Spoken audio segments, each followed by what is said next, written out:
An old man, looking like a beggar, is blocked from boarding a plane because of his dirty clothes. But just a few moments later, a massive jolt shakes the aircraft, and everyone on the plane trembles in fear. Why did the crew urgently call for this very man? Who was this mysterious person? Let's find out. The air inside the airport terminal was thick with the nervous energy of travelers. Suitcases rumbled across polished floors, and the announcements over the loudspeakers blended into a chaotic symphony. Young professionals dressed in sleek business attire strode confidently toward their gates, their faces buried in smartphones. Families bustled along, herding their children like flocks of sheep. Amidst this modern, hurried chaos stood a figure who seemed to belong to a different time. He was an old man, perhaps in his late 60s, with a face weathered by time and a quiet sadness in his eyes. His clothes were simple, an ill-fitting faded jacket over a worn shirt, and his trousers were old and creased. He carried no expensive luggage, just a small, tattered bag slung over his shoulder. He shuffled toward the check-in counter for Flight 147 to Mumbai. The counter was staffed by a young man named Rohit, who was barely out of his teens. Rohit, with his crisp uniform and carefully styled hair, carried the weight of his job with an air of superiority. He was used to dealing with people who matched the luxury of the airline, not this. The old man presented his ticket, a simple, printed piece of paper. Rohit didn't even bother to look up at first, his eyes fixed on his computer screen. "Passport and boarding pass," he said, his voice clipped and impatient. The old man, his hands trembling slightly, handed over the documents.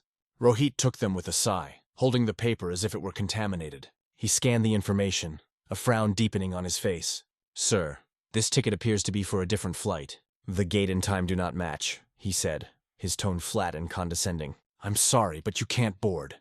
The old man's face, which had been placid, now showed a flicker of confusion. "No, son, this is the correct flight. I was told this was the one." A line of impatient passengers began to form behind him. One man, a portly, well-dressed businessman, let out an exasperated sigh, tapping his foot. "Look, I have a meeting to get to. Can you please hurry up and deal with this?" he grumbled, loud enough for everyone to hear. Rohit, spurred on by the pressure, became even more curt. "Sir, I'm telling you, this is a mistake. You need to go to the customer service desk to sort this out. I can't help you." He pushed the ticket back across the counter, his dismissal final. The old man simply stood there, his eyes fixed on the ticket, a silent plea on his face. He didn't argue or raise his voice. He just stood, a solitary figure against the backdrop of a world that had seemingly decided he didn't belong. The old man, with his small, tattered bag, was directed to a bench near the gate. He sat down, a picture of calm in the midst of a brewing storm. The airport employee, Rohit, felt a surge of triumph, a small victory in his mundane day. He had a line to move, and this old man was a roadblock. As the last few passengers hurried through the check-in, the businessman from the line approached the gate, his designer briefcase swinging with an air of self-importance. He caught sight of the old man on the bench, and a sneer curled on his lips. "Some people just don't know their place," he said to no one in particular, but his voice was loud enough to carry. "Trying to sneak onto a business-class flight looking like that. Disgusting." The old man simply looked down, his gaze fixed on his old shoes. He didn't respond, but his silence seemed to infuriate the businessman even more. "What, can't afford a decent pair of clothes? Or a decent ticket?" he continued, the taunts dripping with venom. The other passengers waiting to board glanced over, some with pity, others with the same kind of disdain. The only person who seemed to care was a young woman with a gentle face, who had been watching the scene unfold. She walked over to the old man and knelt down. "Sir, are you okay? Is there anything I can do to help?" she asked, her voice soft and full of genuine concern. The old man looked up and gave her a faint, grateful smile. "It's quite all right, my child," he said, his voice a low rumble. "There's no need to worry. I'm sure it's just a simple misunderstanding."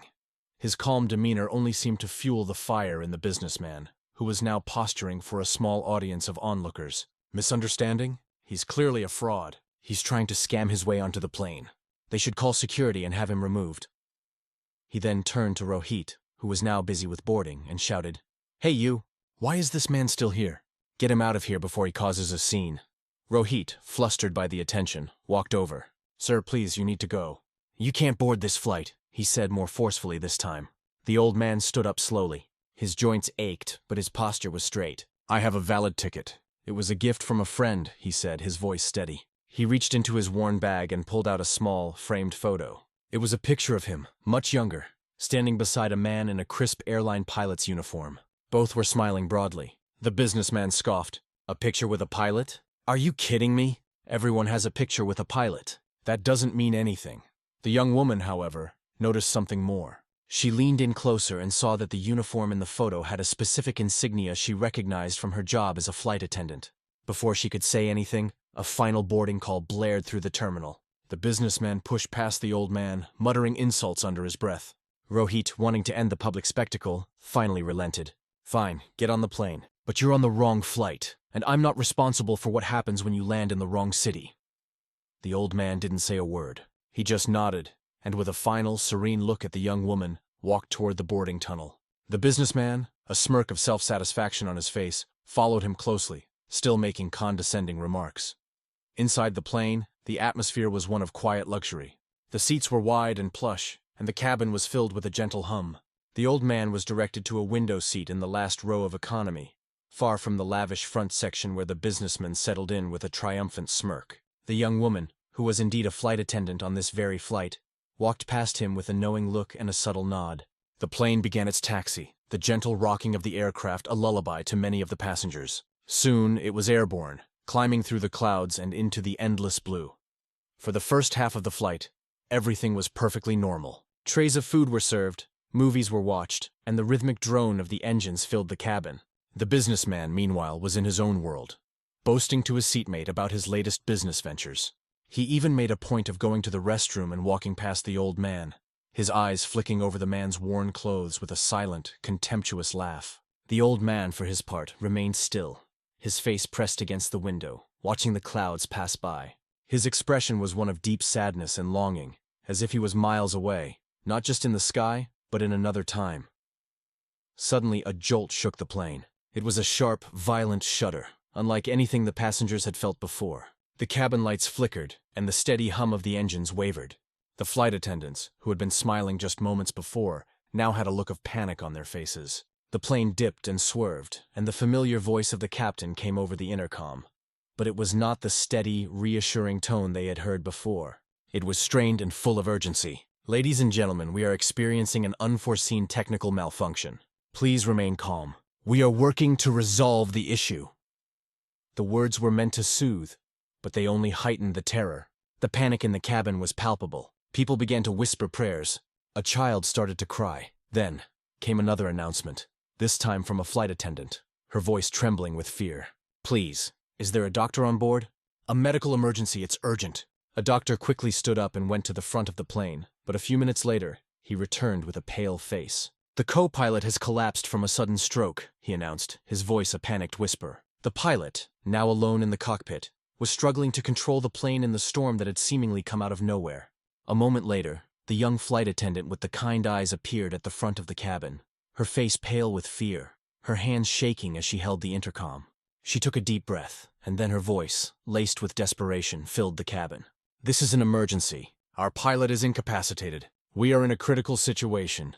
Is there anyone at all, on this flight who has experience flying a jumbo jet? The words hung in the air like a death sentence.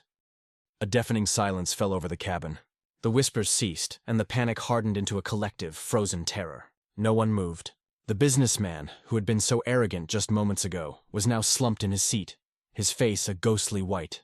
The young flight attendant's eyes scanned the terrified faces, searching for a sign, any sign, of hope. But there was none. She was about to turn away in despair when, from the back of the plane, a hand slowly went up. All eyes turned toward the last row, where the old man sat. He raised his hand not with bravado, but with a quiet, solemn certainty. The flight attendant's eyes widened. She had to be seeing things. It was him, the man everyone had laughed at. The businessman, recovering slightly from his shock, was the first to speak. His voice, though still trembling, was filled with outrage. Are you serious? You're going to let a beggar-looking man try to fly this plane? He'll kill us all! Find someone else! Don't you have a list of professionals on board? The other passengers, who had been frozen in fear, now found their voices, joining in the protest. Is this a joke? One man shouted. Another cried out, Is there no one else? The flight attendant, though desperate, felt a flicker of doubt. She looked at the old man. His expression was no longer one of placid sadness.